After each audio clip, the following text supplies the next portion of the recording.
কি দেখেই লোভ হচ্ছে না? এইসব খাবারের লোভ নেই এমন মানুষ পাওয়া হচ্ছে খুব দায়। এটা হচ্ছে খুব সাধারণ এবং সহজভাবে আমি তৈরি করেছি।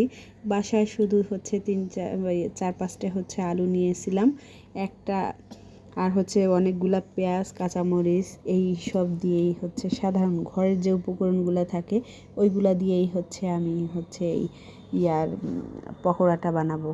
তো হচ্ছে আমি একটা গ্রেটারের সাহায্যে একদম কুচি কুচি করে হচ্ছে আলুটা গ্রেট করে নিয়েছি। তারপর হচ্ছে এর ভেতরে দিয়ে দিছি হচ্ছে ময়দা, তারপর হচ্ছে বিস্কুটের গুঁড়ো, ব্রেড ক্রামও দিতে পারেন, আমার কাছে ছিল না তাই দেয়নি, ভাজা মশলা, তারপর হচ্ছে দিয়ে দিলাম একটু হচ্ছে বেসন, চাউলের গুঁড়া, 2টা ডিম, তারপর হচ্ছে পেঁয়াজ কুচি, মরিচ কুচি, এগুলা দিয়ে এখন হচ্ছে সুন্দর করে আরেকটু হচ্ছে আদা দিয়ে দিছিলাম।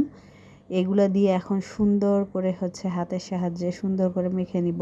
আর এইটা হচ্ছে এই যেমন দেখতেছেন বেশি শক্তও না নরমও না, ওইভাবে রাখবেন। তারপর হচ্ছে সুন্দর করে যার যার ইচ্ছা মতো শেপ দিয়ে হচ্ছে ভেজে নেবেন।